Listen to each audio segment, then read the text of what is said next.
So, ayun. Good morning, good afternoon, or good evening, class. It's me again, Ma'am Kat, your CC professor, nagbabalik. Okay? So, our topic for this recorded video will be about trace elements and porphyrines. So, they are of two different topics, but we're going to discuss these two topics as one. Okay? But take note that they are not related. So I'm going to discuss first your trace elements and then followed by four pyrines. Okay? And let's start with your trace elements. But again, before we start, let me discuss with you the learning objectives of this lecture. So, learning objectives of this lecture are as follows. First is to identify the important trace elements and porphyrines in the body. Cite the importance of trace elements and porphyrines in the body. Explain the different methods of trace element and porphyrines measurement and evaluation. Perform procedures for the laboratory determination of trace elements. Discuss the factors that may affect test results. And then lastly is to correlate results with various physiologic and pathologic conditions. So again, let's discuss first your trace elements. Okay? So almost half of the elements listed in the periodic table have been found in the human body. So by now, I know all of you is familiar with those different elements present in the periodic table, and as I mentioned, almost all of that has been found in the human body. Trace elements is found in the body in very little concentration.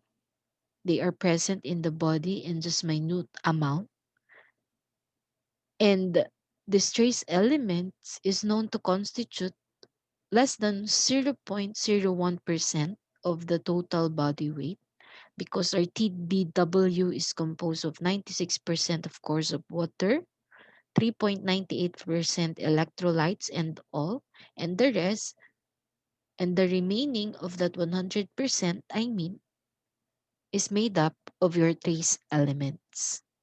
Okay? Your trace elements can be classified either as to essential or non-essential. So what do we mean by essential? An element is considered essential if a deficiency of that element impairs a biochemical or functional processes, and the replacement of that elements just in case corrects the impairment. So kung itong trace element na ito is masasabi mong essential and your body do not have the trace element, that could lead to biochemical or functional processes impairment. Okay? And once that impairment is present and you give the patient, okay, replacement of that deficient element, that will correct that impairment.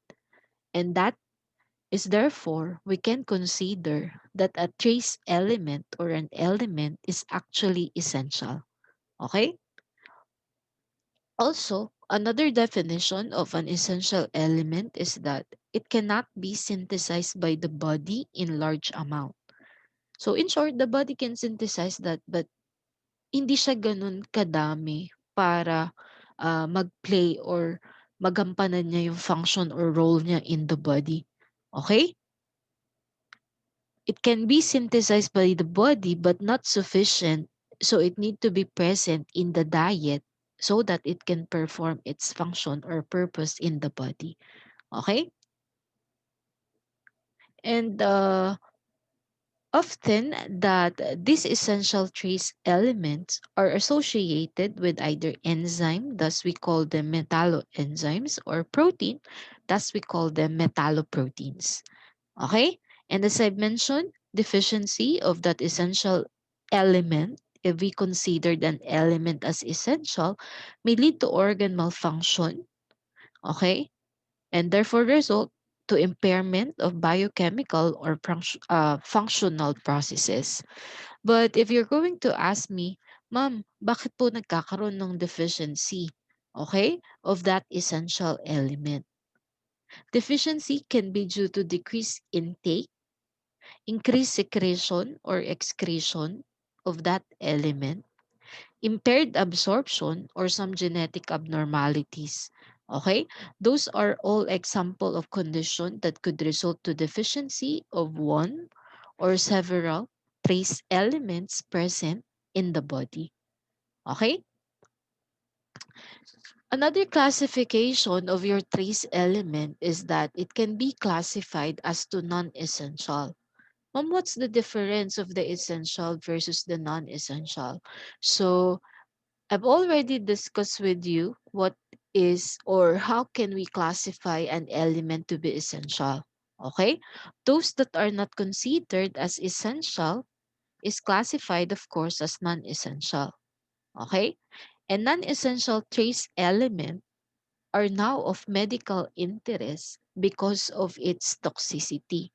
Many of those so-called non-essential trace elements are toxic in the body, or many of them are toxic in the body. Of course, if they are increased in amount, okay, in our body, and that increased amount is not needed by the body. Okay? So, what are the 10 essential trace elements? Okay.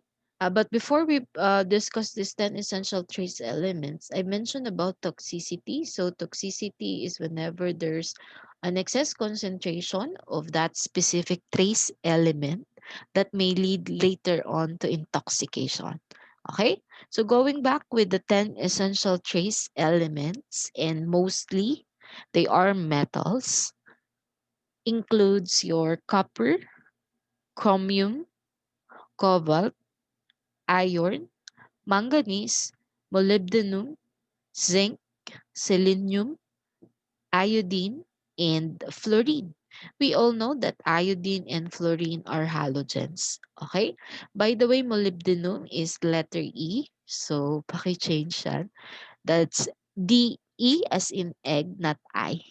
Okay? So, sorry for the wrong spelling for your molybdenum.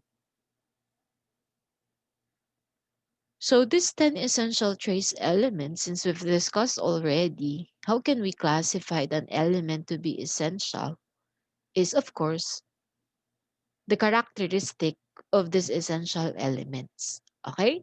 Also, take note that these 10 essential trace elements are the trace elements that are frequently encountered in the clinical lab.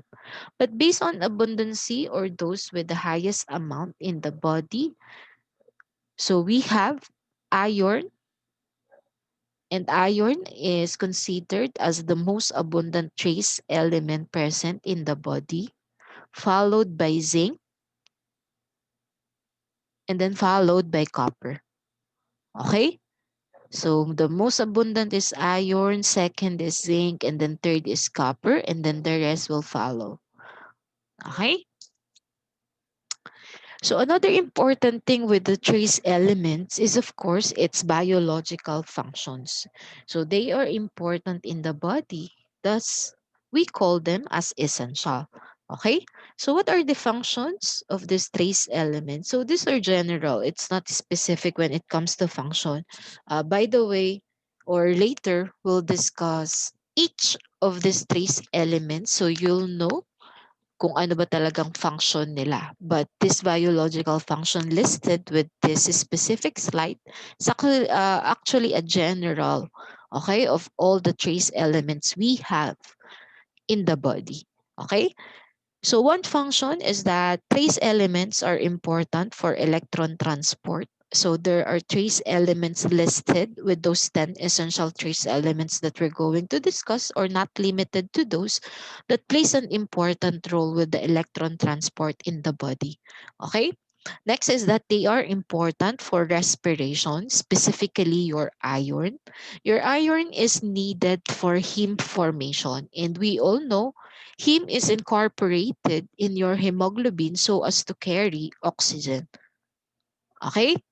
Next, it is important for hormonal activities. So as we go on through the lecture or as you discuss hormones later on during the midterm, maybe marirelate ninyo that this specific essential trace element is actually needed for the activity of this hormone or for the production of this hormone. Okay? Next is enzyme activator or cofactors. So these trace elements serves as either they are an activator or a cofactor of an enzyme. So coenzymes, if you'll remember, they are organic compound, whereas the cofactors are known to be inorganic compound. Okay, so these trace elements are actually cofactors and at the same time activators of a specific enzyme. In short, without these trace elements, those enzymes that needs them as cofactors or activators cannot do their work because of their absence. So that's why they are called essential and they are very important, and that is one of their function. Okay? Another function is for protection from free radicals, and that is true for the superoxide dismutase, which is an enzyme composed of zinc and copper. So it has an antioxidant effect and known to be a scavenger of free radicals.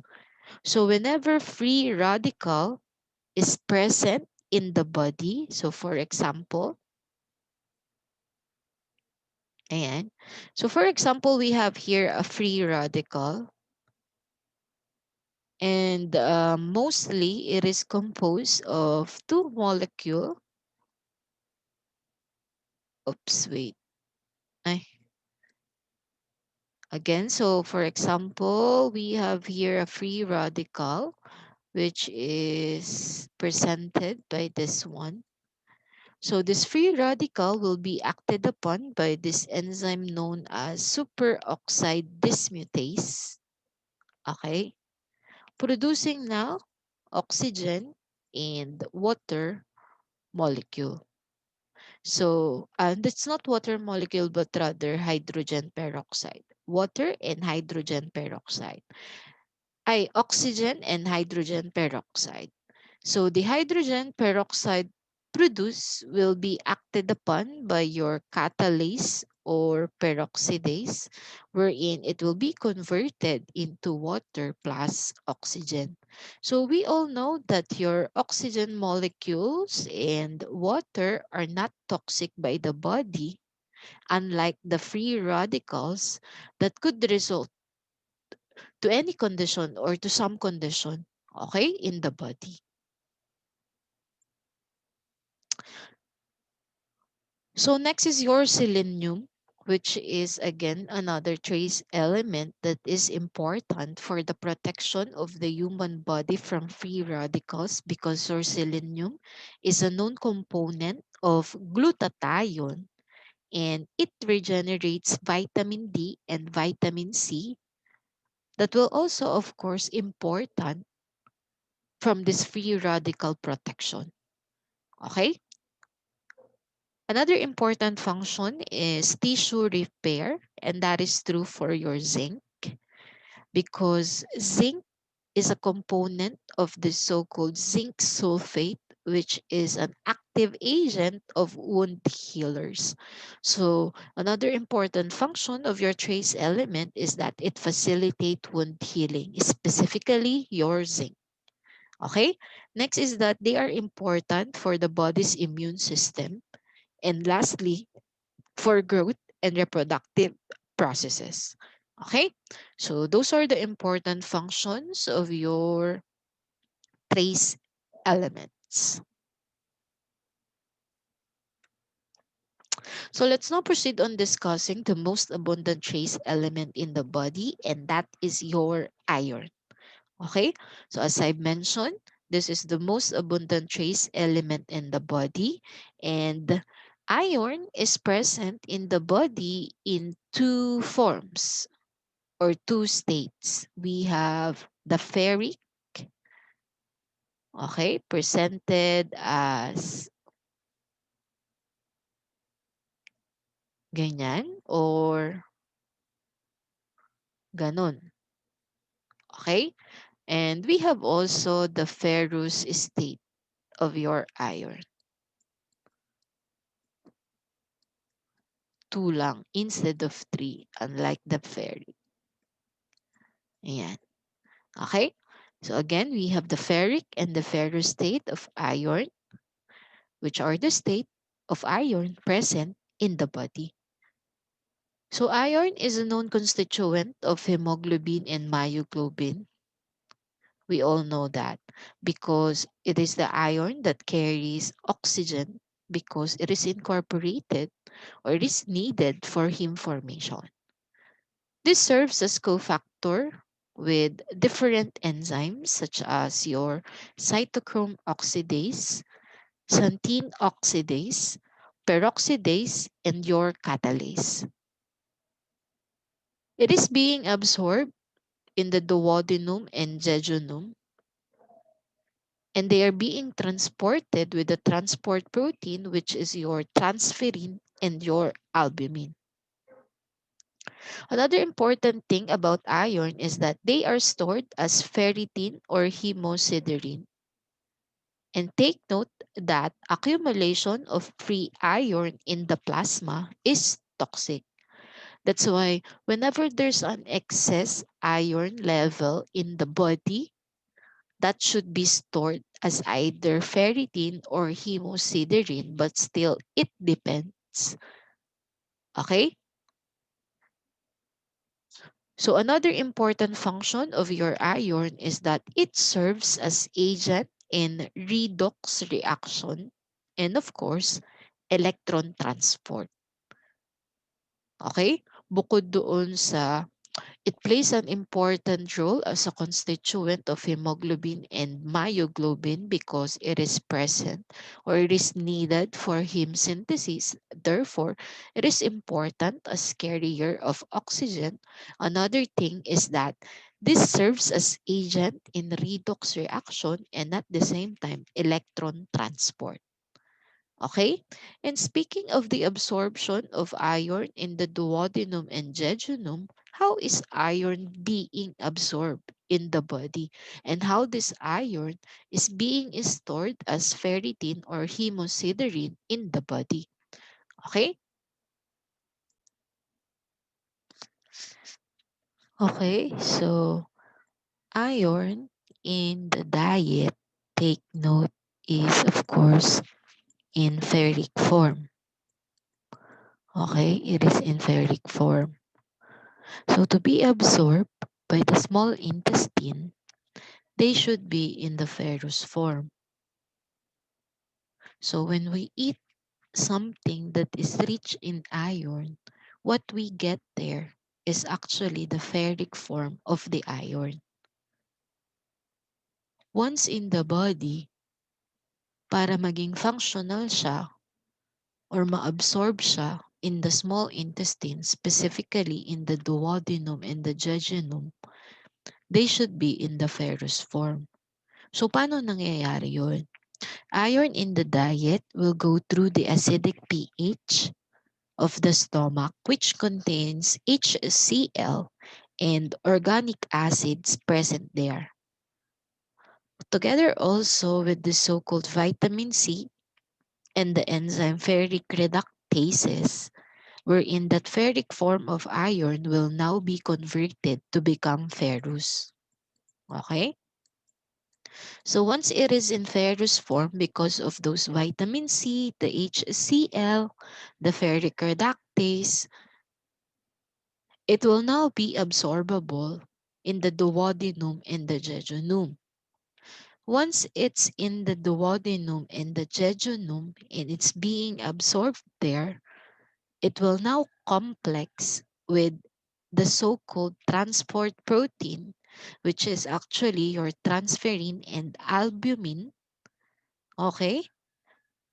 So it's now possible that it will be transported in the different parts of organs of the body, specifically the bone marrow, the liver, and the spleen, where this iron is stored as ferritin or hemosiderin.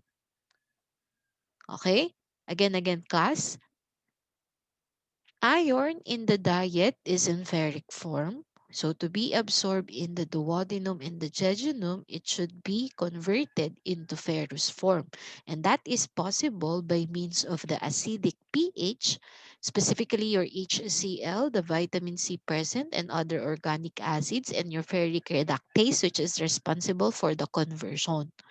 Once it is absorbed by the duodenum and the jejunum, it will now be complex with its transport protein, your transferrin and your albumin, where it will be now transported into different parts of the body or organs in the body, namely your bone marrow, your liver, and your spleen, where it now can be stored as ferritin or hemosiderin.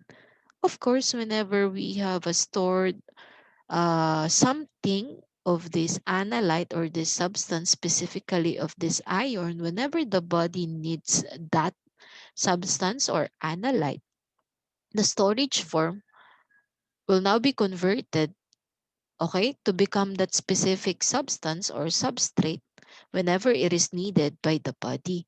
So just in case nai-store siya as its storage form, it's because there's an excess of that is not needed by the body. Okay? Iyon lang siya. So that's how iron or ferric form of iron is converted to become ferrous and is now absorbed and at the same time stored in the body. Okay?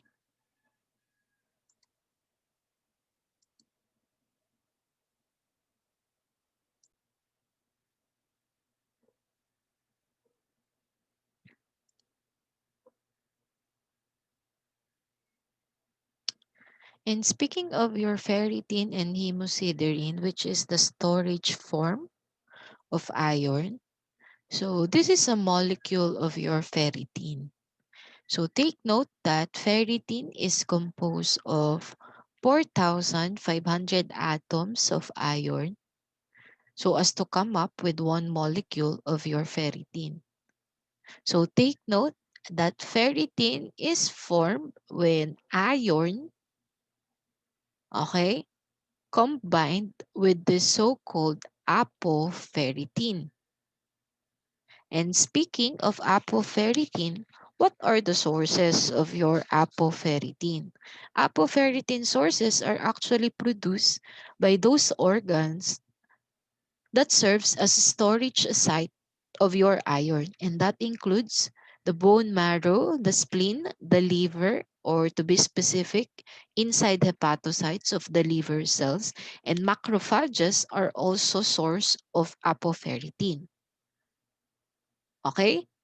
So without apoferritin, iron has nothing to combine with. Therefore, there's no production or there's no storage form known as ferritin. And that's the time your iron is now stored as hemosiderin. Okay? Again, class. If apoferritin is not present, iron cannot combine or there's nothing to combine with iron so as to produce ferritin. So iron is now stored as hemosiderin. And that is true or absence of apoferritin is true when there is inflammation or infection. In cases of inflammation or infection, there is decreased apoferritin production in the liver, the bone marrow, and the spleen. Okay? And again, if absent siya, there's still a storage form of iron, which is your hemosiderin. Okay? And hemosiderin, this one is an example of a hemosiderin molecule stained using Prussian blue or pearl stain, wherein hemosiderin is seen as a small oxide granules that can be stained by Prussian blue, wherein it produces a blue to black granules. And this is known as an extracellular form of iron, which can be, again, this is an extracellular form of iron which can be stained using pearl stain. Okay? So yung hemosiderin mo, that is not the primary storage form of your iron. Storage form lang siya ng iron whenever your apoferritin to come up with a ferritin molecule is not present, okay, or is absent in case of inflammation or infection. How about if your macrophages are overstimulated wherein it produces more and more apoferritin? So just in case there's overstimulation of macrophages wherein there's an increase apoferritin result of that overstimulation, there is now increased iron that will combine with your apoferritin. So the more ferritin storage form is now produced or is now formed, decreasing now the circulating iron in the blood. Okay?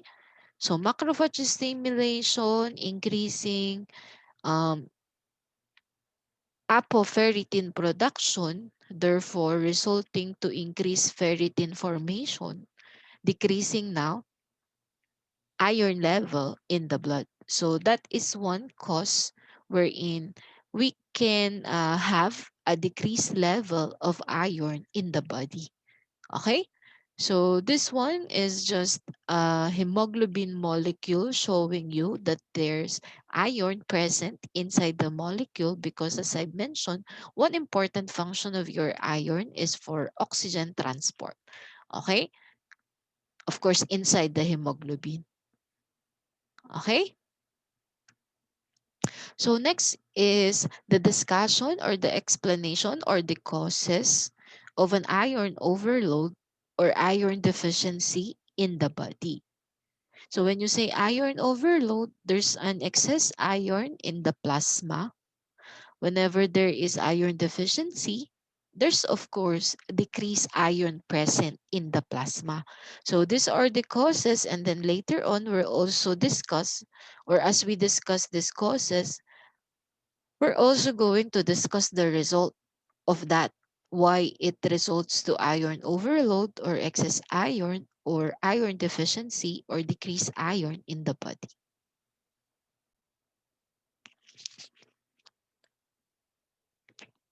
So iron overload, or again, as I mentioned, an excess iron in the plasma is toxic because that can result to pro-oxidation of cells and then leads to destruction of DNA.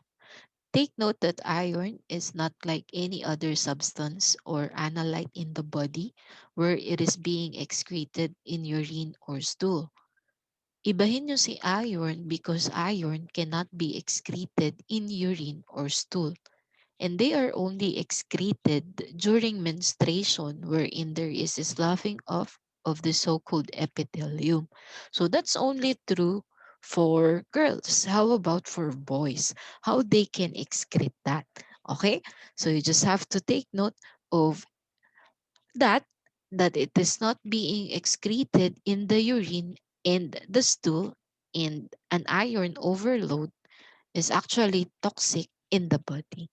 Okay, so what are the causes of iron overload? Number one is increased RBC destruction, and that is true in case of hemolytic anemia. So in case of hemolytic anemia, there is anemia because your RBC tends to lyse. Okay? So, pag naglalise yung RBC mo, it will release hemoglobin. And we all know that your hemoglobin contains iron. So whenever your RBC was being destroyed or there's an increased RBC destruction, that also results to an increased iron, okay, in the plasma of the individual. Next cause is an increased mobilization of iron. So what we mean here by mobilization of iron is that there's an increased mobilization of free iron in case of an increased ceruloplasmin in the blood.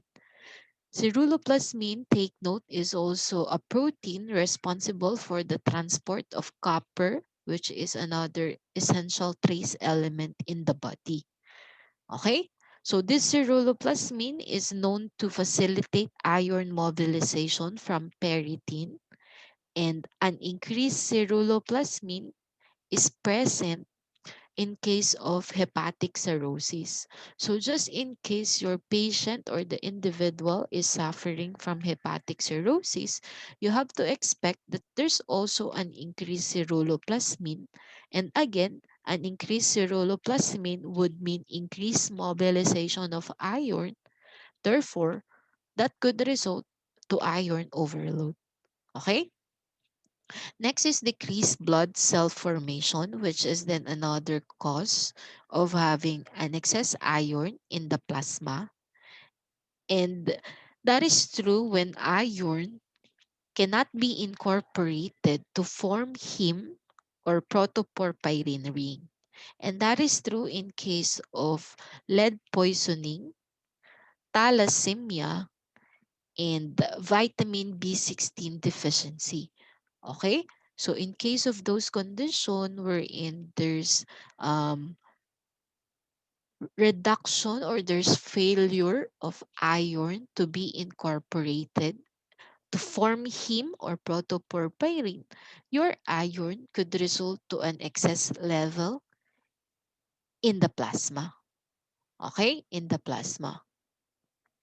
Next cause is defective iron storage, which is true in case of pernicious anemia, wherein your iron, okay, cannot be absorbed by the small intestine.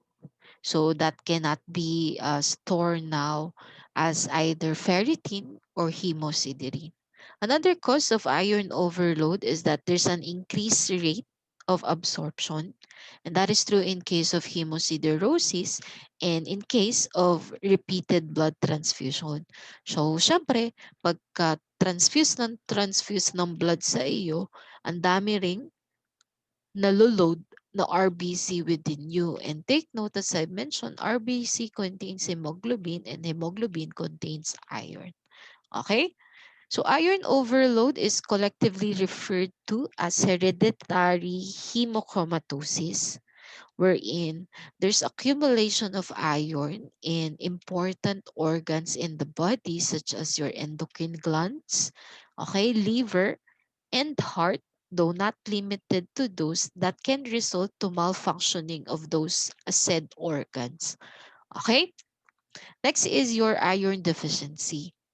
So whenever we discuss trace elements, it's very important that we discuss whenever there's an excess amount of this in the plasma and whenever there is deficient amount of this trace element in the plasma, because that is one important thing when you know or when you uh, discuss or when we discuss these trace elements. Ano bang resulta pag masyadong madami? Ano ding resulta pag kulang siya sa body, okay, ng tao?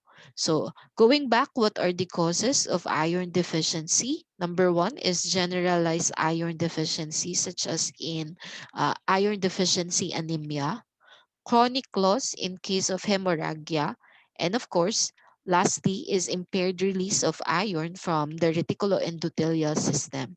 So in case of impaired release of iron from RES is because of impairment with the mobilization of iron, maybe because of decreased ceruloplasmin naman. Before, an increased ceruloplasmin would result to iron overload or excess iron in the plasma. So in contrast with that, a decreased ceruloplasmin could result to deficiency of iron in the body. Okay? So those are the causes of iron overload or iron excess and iron deficiency in the body. So what are the signs and symptoms of iron deficiency? We have fatigue and tiredness, shortness of breath kasi nga one important function is for oxygen transport, depression, hair loss, leg syndrome, frequent headaches, increased sensitivity to cold, and lastly is brittle nails. So those someone na malapit sa inyo or your friends and they say they suffered from iron deficiency anemia or whatever anemia is that, okay?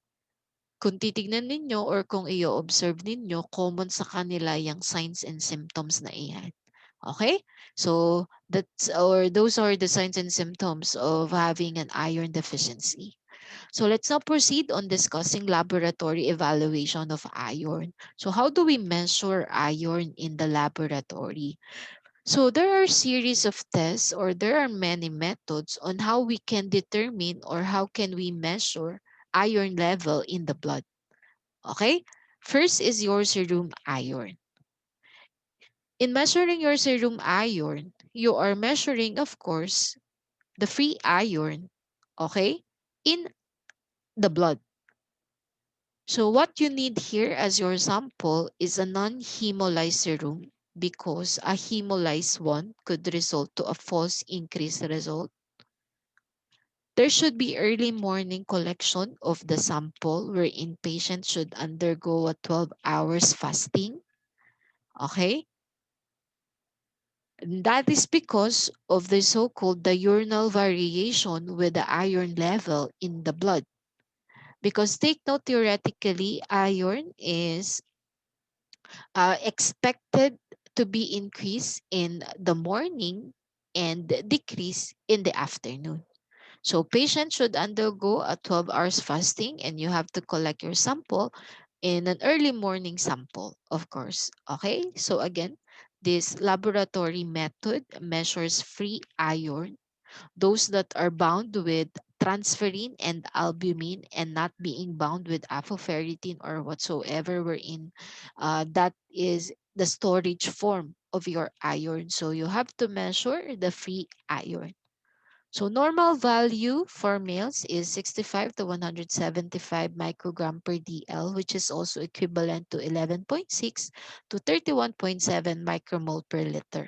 Whereas for females, it's 50 to 170 microgram per DL, or that's also equivalent to 9 to 30.4 micromole per liter.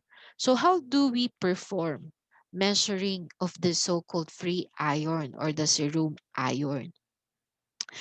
So in the blood, before they are being transported on their storage site, which is actually the bone marrow, the liver, the spleen, etc., they are bounded with the so-called transport protein. Because if they are not complex with those transport protein, they cannot go or they cannot be circulated and transported to its storage site. So the form of iron in the blood are those iron that is complex with your transport protein, which is your transferrin and your albumin. Kaya sabi dyan, iron should be separated first from its binding proteins through the use of a strong acid. But take note when you are separating iron with its binding protein, you cannot use trichloroacetic acid as one of the strong acid. Okay, you can use other strong acid to separate those, but not TCA. Okay, once they are being separated, the ferric form of iron will now be reduced to ferrous. And that is made possible through the use of reducing agents such as your ascorbic acid or any acidic substance that can be used just to reduce your ferric form into ferrous. Okay? Once it is now being reduced into ferrous form, The ferrous is now complex with chromogens.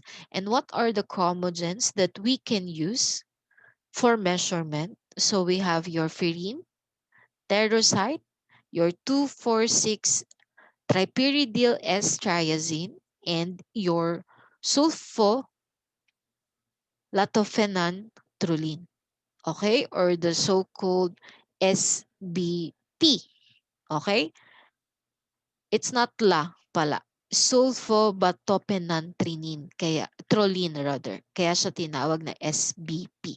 Okay? Again class, sulfobatopenanthroline. Okay? And the end product or the end color, because of those chromogen, the end color produced is now being measured through spectrophotometry. Okay? So that's how we measure your serum iron or the free iron in the body. Next laboratory method that we can perform so as to measure iron level is your TIBC, or the total iron binding capacity. So this TIBC is a test which is considered as an indirect measure of serum transferrin or free transferrin. Again, what is your transferrin? Transferrin is the transport protein of your iron. Okay? So in TIBC, the amount of iron that could be found by saturating the binding proteins present in the sample is being measured. Iyan yung mini-measure mo dyan. Yung amount of iron that can be found once you saturate your transferrin. Okay?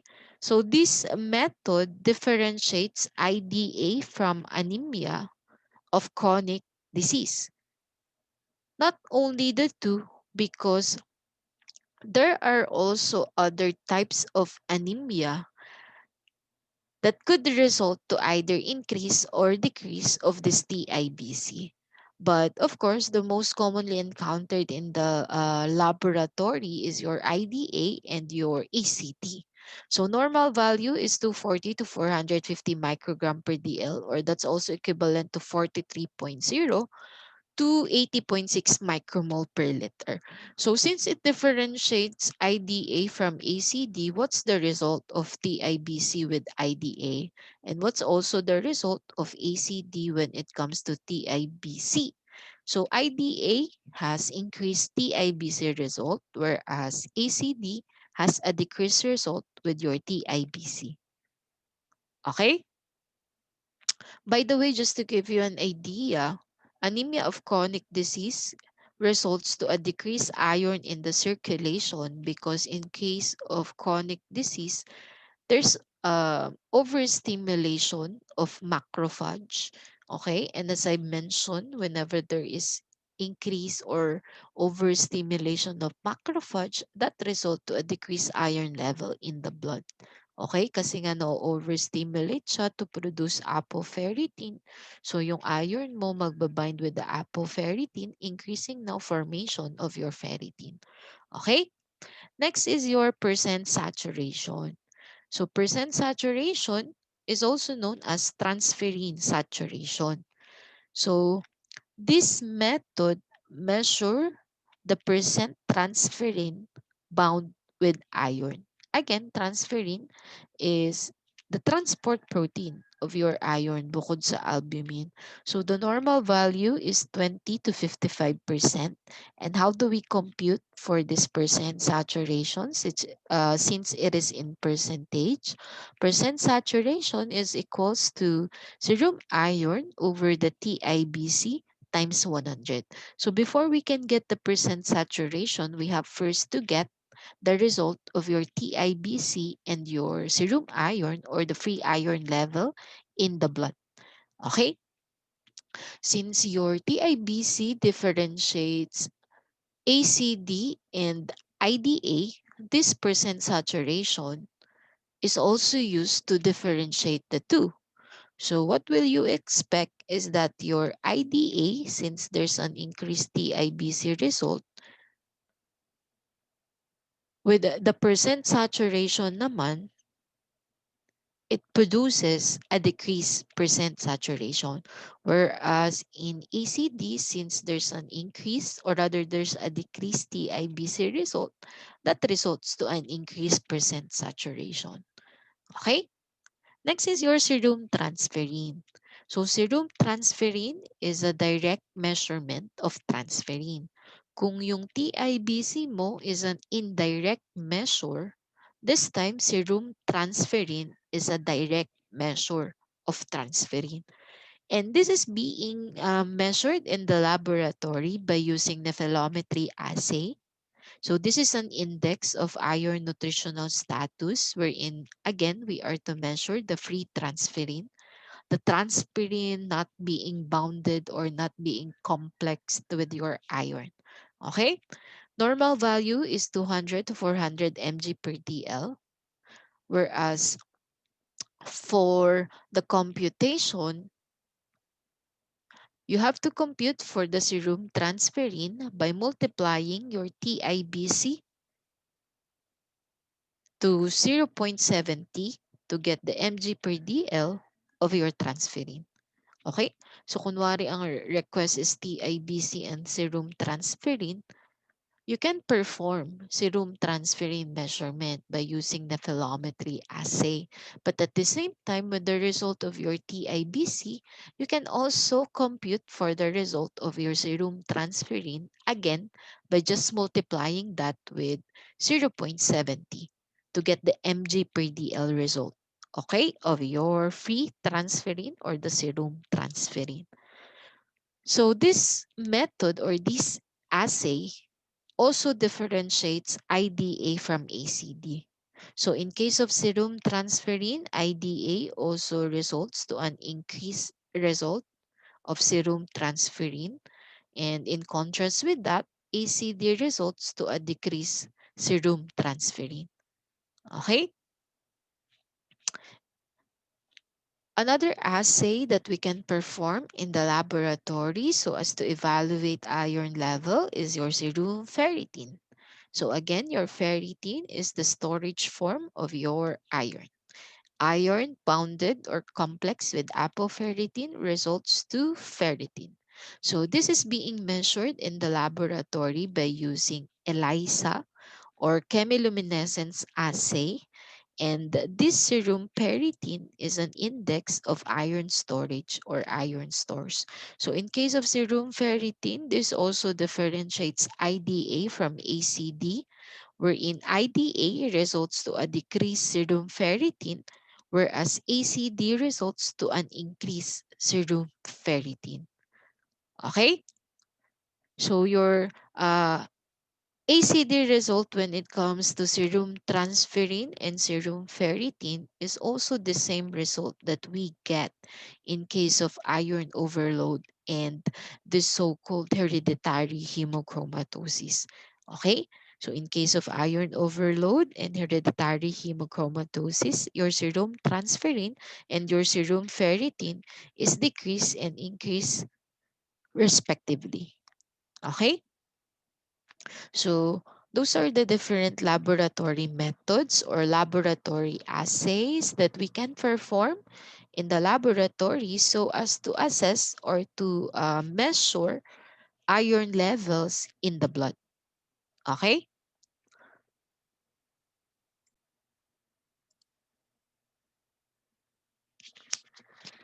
So this is a table summarizing the different condition, okay, based on the level of iron in the body with the result of your serum iron, transferrin, percent saturation, and ferritin so as to differentiate, okay, those conditions. So we have there iron deficiency anemia, iron poisoning, hemochromatosis, malnutrition, malignancy, chronic infection, viral hepatitis, ACD, and sideroblastic anemia. So if you'll observe, you have there the result whether your iron is increased or decreased and the result of other laboratory assay or methods for the level of iron. Okay? So kindly take note of IDA, your ACD, and your chronic infection. Okay? But not limited to those. Just familiarize yourself with the result and how do you correlate the result. Okay? Since we've discussed already, what's the use of this assay or kumpara saan siya with the level of free iron. Pag alam nyo na decrease siya, you can correlate that with the result of other method or other assay. Okay? So that is for your iron. Next essential trace element that we need to discuss is your zinc. So zinc is generally considered as a nutrient, and this is very important in case of enzymes because this is known as a component of more than 300 enzymes. So those more than 300 enzymes without zinc, they cannot do its function. Okay? So as I mentioned, these trace elements are important because they play a role or they are important as cofactor of an enzyme. So as sabi ko nga din kanina, without trace elements, some of this enzyme that needs that element as a cofactor cannot perform or cannot do its function. Okay? So zinc is being absorbed in the body through metallothionein, and they have the same way of absorption when it comes to copper. Albumin and alpha-2 macroglobulin serves as transport protein of your zinc. Okay? So actually, albumin is known as the general transport protein for it transport many analyte or substances within the body from this side to another side. Okay? So as I mentioned, this is generally considered as a nutrient because it assumes many function when it comes to nutrition. Okay? So it promotes healthy immune system. It promotes wound healing.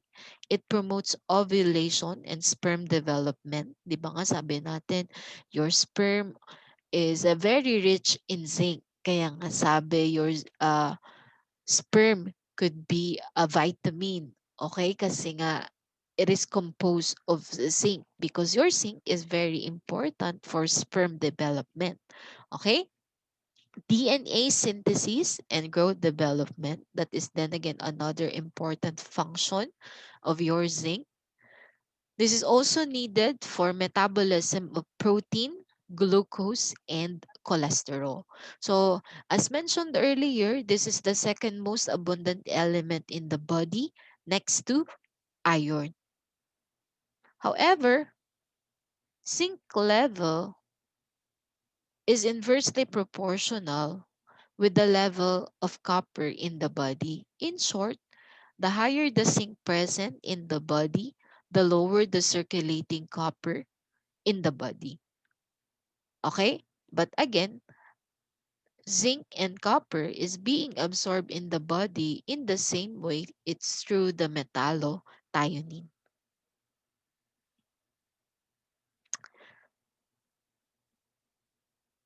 Zinc excess and zinc deficiency is another important thing when it comes to zinc. Sabi ko nga sa inyo, as we discuss our trace elements, it's very important that we discuss the causes or the result of an excess level of the trace element in the body and a decreased level of the trace element in the body.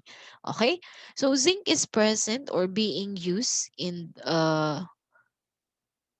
the environment or dito sa atin to make your alloy, brass, steel, but not limited to those, and other materials wherein zinc could be a component of those. Okay? And speaking of zinc excess and zinc deficiency, zinc excess is actually non-toxic kasi nga the more the zinc the better because your zinc serves as a nutrient in the body. Tulad ng mga diniscuss nating functions, those are the functions of the zinc. So ang dami niya, to the point na kahit madami or excess ang level ng zinc mo sa katawan is walang problema kasi yun naman yung pina-perform niyang function. So intoxication is rare when it comes to zinc. However, we have this so-called zinc fume fever wherein this is common in case of those person or those individual inhaling zinc oxide fumes and dust, and that could be considered as an occupational toxic. Okay? So, what's affected is the pulmonal lungs kasi nga your zinc is being inhaled as fumes or dust. So, that's the time that zinc can be now toxic. Okay? How about for zinc deficiency? What are the causes or what could be the result whenever there is deficient zinc in an individual? So that could result to growth retardation or to be specific dwarfism, delayed sexual maturation or delayed puberty, hypovolaticism, wherein that could also result to testicular atrophy, prolonged wound healing, and of course, impaired wound healing. Okay? In case of prolonged wound healing, we have the so-called acrodermatitis enterohepatica or enteropathica rather. And this is an inherited condition wherein there is zinc malabsorption. So whenever there is zinc malabsorption, that result to a decreased zinc level in the body. Okay? And this is characterized also by having dermatitis, hyperpigmented lesions, alopecia, growth retardation, infection, but the most common feature of the so-called acrodermatitis enteropathica is this facial rash and diaper rash.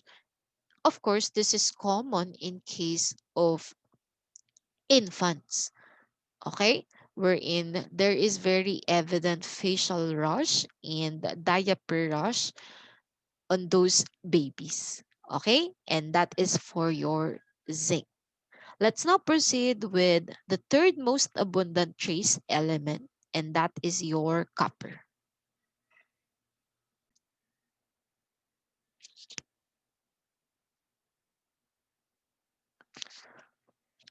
Okay, so speaking of copper, so your copper is a known trace element that has excellent electrical and heat conductivity.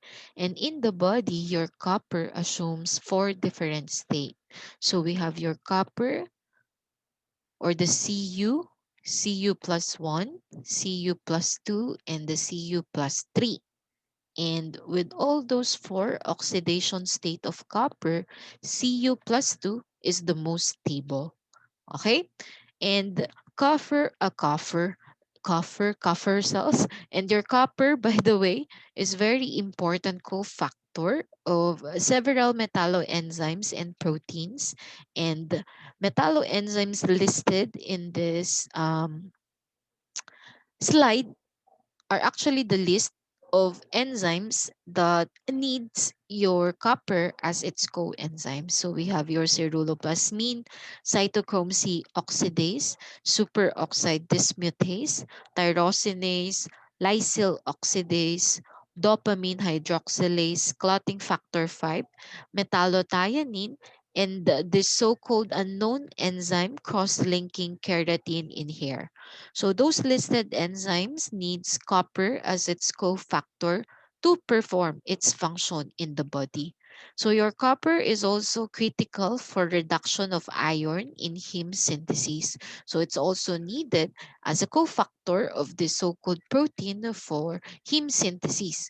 Okay? So that this heme will be incorporated in the hemoglobin. So another important function of copper is that this is an important constituent of erythrocoprine. So from the word erythro, this is found inside the RBC, with antioxidant activity together with your superoxide dismutase. Okay? Your copper is also absorbed in the intestine but also in the stomach. So it has an intestinal absorption, but not only in the small intestine, but then again also in the stomach. So transcoprine, albumin, ceruloplasmin, and low molecular weight components in the portal system serves as transport protein of your copper. Actually, it's the transcoprine and the albumin which is very important. Your ceruloplasmin is a protein, okay, that is being formed when your copper molecule is combined with apoceruloplasmin. So apoceruloplasmin plus copper will now produce ceruloplasmin. And when this copper is being bounded or is in the form of ceruloplasmin, that's the time that it can be distributed all throughout the body. Okay, kaya lang siya tinawag na transport protein. But ang dapat talaga dyan is that yung ceruloplasmin mo is a protein. Okay? And I know familiar kayo dyan because you've discussed this during the proteins that we have during CC1. Okay? So again, ceruloplasmin is copper together with apoceruloplasmin. It's kind of like iron plus apoferritin and then ferritin. Pero hindi siya storage form. Okay? Apoceruloplasmin plus copper, you'll now produce ceruloplasmin. And once your copper is incorporated in the so-called ceruloplasmin, it can now be distributed all throughout the body. Okay? And speaking of absorption, again, same thing with iron. It is being absorbed in its oxidized form. So copper or the Cu plus 1, which is present in the diet, should first be oxidized into Cu plus 2. Since Cu plus 2 is the most stable, that's also the state of copper that can be absorbed by the intestine. So once it is in the Cu plus 2, it's now absorbable in the stomach and the intestine. And once it is being absorbed in the intestine, it will now go through the blood, wherein it will now be transported by transcoprine, albumin, and ceruloplasmin, where it can enter the liver, okay, included in the circulation, but now as ceruloplasmin. So para mas maintindihan nyo, once it is being absorbed by the body and how it is being transported all throughout the organs in the body, is ito yan. Okay? So these are the three fates of your copper. Again, copper has four oxidation states. Cu plus 1 is the one present in the diet. So that Cu plus 1 should first be oxidized into Cu plus 2, which is the most stable state of copper before it is being absorbed, okay, by the stomach or the small intestine. Once it is being absorbed by the stomach or the small intestine, it will now complex with your albumin or by your transcoprine, okay, where it will enters the liver. Okay? Once it enters the liver, okay, these are the three fates of your copper. Your copper molecule can be uh, complex or can complex with the so-called apoceruloplasmin, producing now ceruloplasmin. Okay? Your ceruloplasmin is a protein. To be specific, that is an enzyme that can bind to 6 copper atoms. And 90% of copper in the body is in the form of ceruloplasmin. And once it is in the ceruloplasmin form, it can now go throughout, okay, the liver, be incorporated in the blood in the circulation as ceruloplasmin. still you have your copper within you. Okay? Another fate of your copper is that it can be incorporated or it can go throughout the bile canalicculus and then mix up with bile where it is now being excreted in the bile. Okay? And we call that as biliary excretion of copper. Another thing is that your copper chaperones can now bind with your thionine, producing now this so-called metallothionein, which is the non-toxic storage form of your copper. So, pwede siyang ma-excrete in the bile, pwedeng ma-stored as metallothionein, and then lastly, it can enter the circulation as ceruloplasmin. Okay? So those are the three fates of your copper. Okay? How about the function of the copper though? I've already mentioned some during the first discussion of copper. Other function of your copper is that it is very important for antioxidant defense.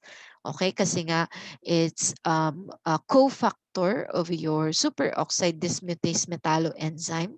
This is also important for collagen formation because your lysyl oxidase is an enzyme which cross-link protein into large fiber, and lysyl oxidase needs copper as its cofactor. Melanin production, because your tyrosinase, which is important for melanin production, needs also copper as its cofactor. Production of neurotransmitters, so norepinephrine and beta dopamine monooxygenase, of course, needs copper as its cofactor to perform its function. Okay? Metallothionein is also an enzyme that needs copper as its cofactor so as to perform its function. Okay? So again, speaking of the excretion of copper, with the discussion of the three fates of copper, one way of excreting copper in the body is through the bile. Other could be in the form of urine or sweat and during menstruation. But during menstruation, only small amount of copper is being excreted in the body. Okay? 98% of copper excretion is possible or is made through the bile excretion. So since with the iron and the zinc, we've discussed of its excess or increased level in the body and a decreased one, that is also true when it comes to copper. So copper excess and copper deficiency could result to a certain condition or to a certain syndrome. So let's first discuss copper excess. Copper excess or increased level of copper, okay? Take note class, copper atom, okay? The copper molecule, this trace element alone, which is not binded or bounded complex with proteins, okay? The copper molecule itself. So an increased copper or excess copper in the blood could result to this so-called Wilson's disease. And Wilson's disease is also known as hepatolenticular degeneration, wherein this is characterized by having decreased ceruloplasmin level kasi nga mataas yung copper mo sa blood. As I mentioned, normally 98% of copper is in the form of ceruloplasmin.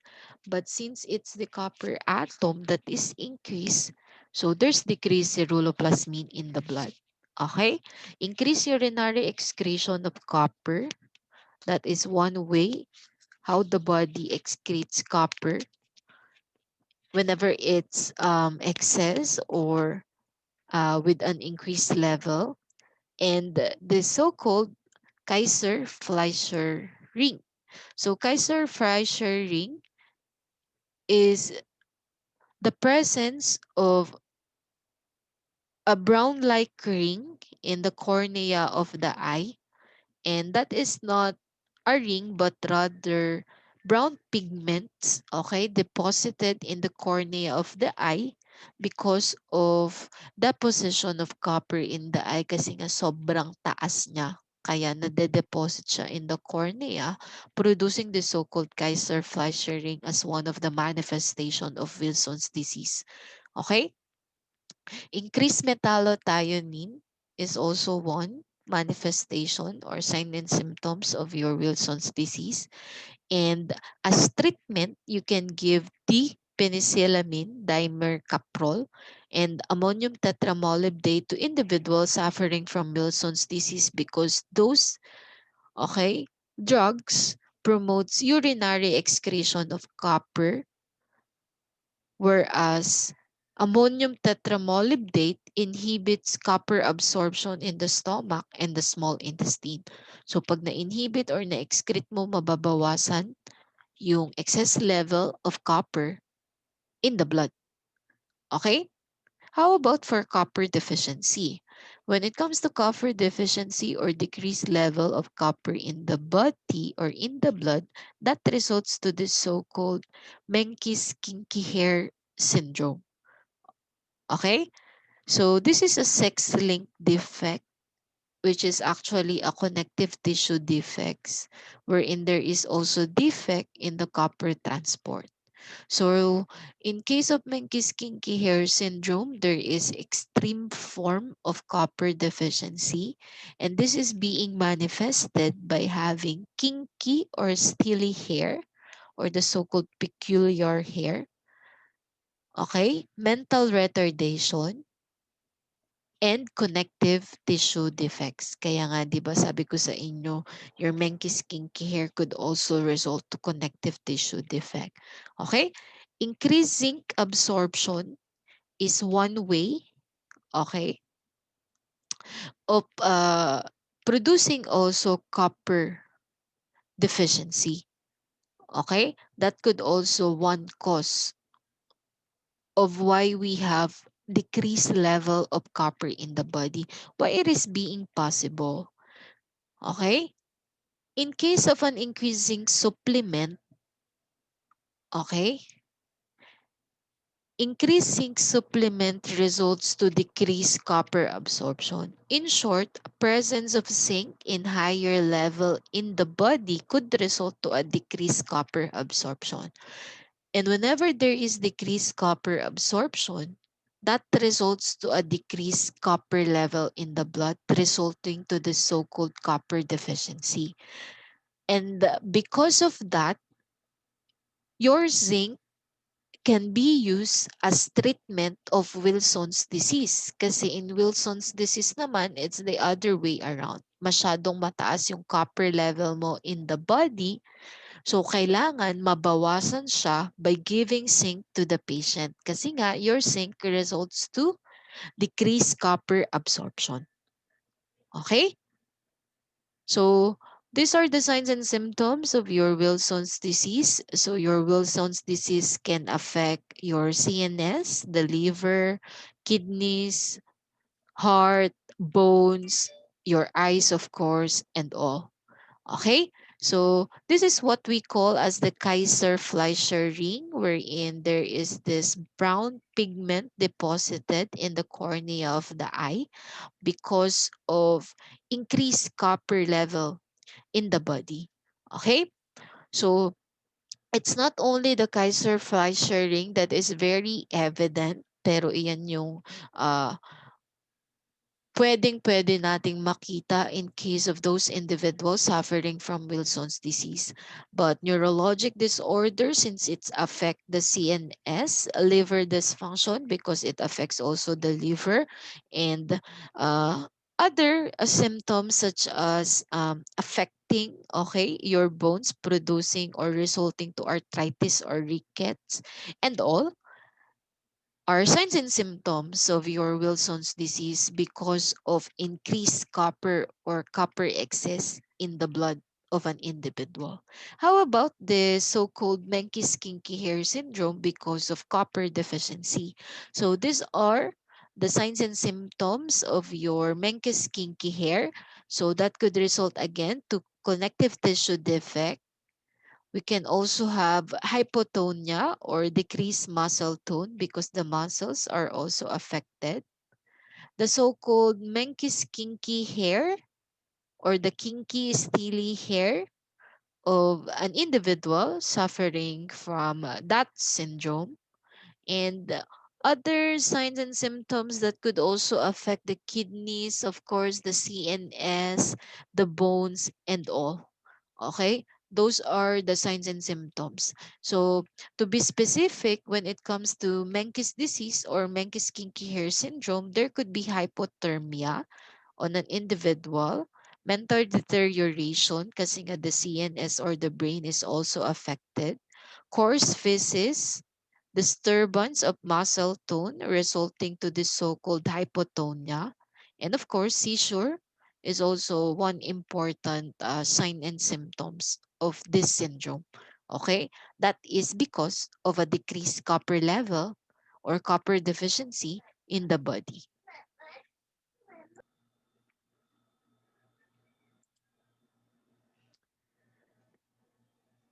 Okay, so next is chromium. So chromium is a trace element that is very important for potentiating insulin action. So chromium is used as supplement for diabetic patient because of that function. So chromium word, this is a Greek word from chroma, which means color. Okay? So this also assumes the function of being a glucose tolerance factor and very important for promoting carbohydrate metabolism, not only carbohydrate as well as fats and cholesterol metabolism. Okay, so chromium levels in hair is higher than the serum. So if you want to measure chromium level in an individual, it's better to use hair as our sample rather than your serum. Though it's also possible that we make use of serum as our sample. So brewer's yeast was present there because your brewer's yeast is a known good source of chromium.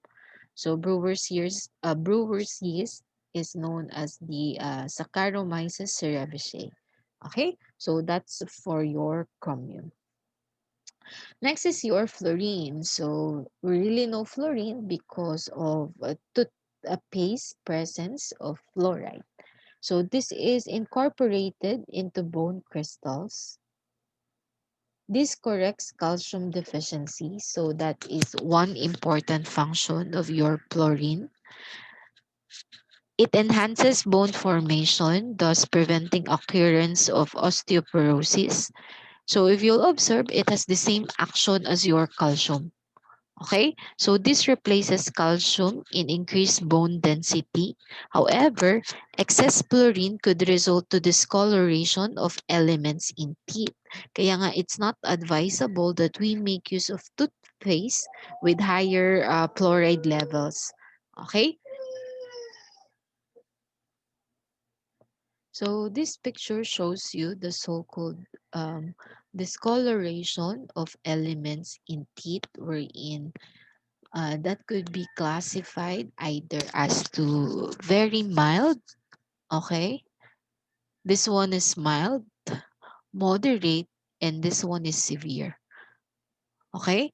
So in case of discoloration of elements in teeth, we have this so-called mottling of teeth elements, discolored pitted or cracked element in the teeth, and bukod sa mataas na fluorine level or excess fluorine present in the body, that could also be due to toothpaste with high fluoride concentration. Okay, so mapapansin nyo yan. Pagka madalas kayong gumamit ng mga toothpaste with high fluoride concentration, there is possibility of the so-called discoloration or mottling of the teeth. Okay, so that is true for your fluorine. Next is your cobalt. So cobalt is a component of vitamin B12, and this is absorbed by the same mechanism as iron. So this is being absorbed in the jejunum and the duodenum, specifically in the small intestine. Okay? So if heme is incorporated with iron, your vitamin B12 is incorporated with cobalt. And take note that heme and vitamin B12 has the same structure. Okay? So again, they are being absorbed also by the same mechanism. Next is your manganese. So your manganese is very evident useful, or the very evident use of your manganese is for steel production. Also, your manganese is a known metalloenzymes constituent. So there are many enzymes that are classified as metalloenzymes that needs manganese as its activator or as a constituent of them. Okay, so high dosage of manganese is not toxic except when inhaled. So same with zinc. Remember the zinc fume fever? This time when it comes to manganese, when it is being inhaled, this results to acute manganese aerosol intoxication, which is common in case of minors wherein there's an increased manganese inhalation resulting to this so-called cura manganica or manganese madness. Okay? Manganese is also deposited or expected to be increased in case of MRI patient wherein there is this common manganese deposition in the brain because the dye used in the procedure when we perform MRI is composed of manganese. Okay? So the metalloenzymes that needs manganese as its activator or constituent includes your pyruvate carboxylase, mitochondrial superoxide dismutase, arginase, and glucokinase. However, together with manganese, magnesium, iron, and copper can also be used as activator of those said enzyme. So just in case manganese is absent, magnesium, copper, and iron can replace manganese as an activator of those enzymes, therefore masking the effect of manganese deficiency. Okay? If manganese toxicity or excess is not common, okay, or is not toxic, decreased level is somewhat toxic. Okay? So chronic manganese toxicity resembles Parkinson's disease. So just in case we have this so-called chronic manganese toxicity, there's presence of Parkinson's disease-like with an individual wherein this is characterized by having akinesia, rigidity, tremors, and mask-like faces. Okay, so low levels of manganese have been associated with epilepsy, hip abnormalities, joint disease, congenital malformation, heart and bone problems, and stunted growth in children. Okay, but also take note in case of liver disease, there's also possibility of an increased manganese level in the blood because in case of liver disease, there is decreased manganese excretion or elimination, therefore resulting to an increased manganese level in the blood.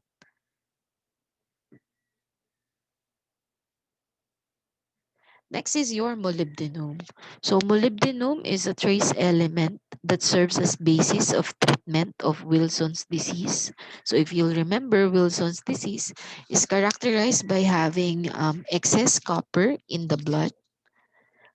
So this serves as basis for treatment because your molybdenum is a trace element which is known to inhibit copper and iron absorption.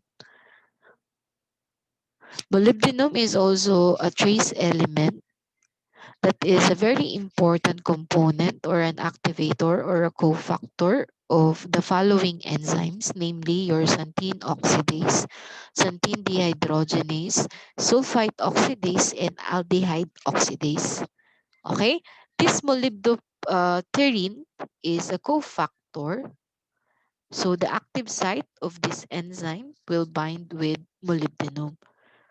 So those said enzyme that needs molybdenum, because molybdenum is a component of those, needs molybdopterin. So molybdopterin serves as cofactor, so that the active site of those following enzyme again, okay, will bind with your molybdenum. So deficiency of molybdenum is rare. However, molybdenum cofactor is also not common but is also possible. Molybdenum cofactor deficiency, which is inherited. Molybdenum toxicity is also rare.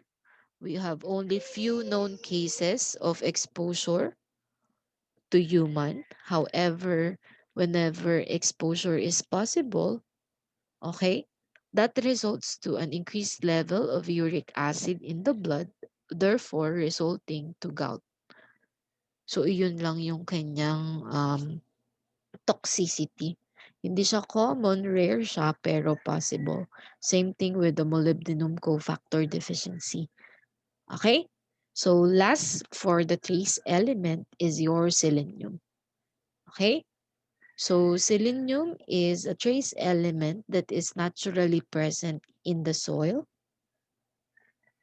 This is a very important component of glutathione peroxidase in the form of selenocysteine.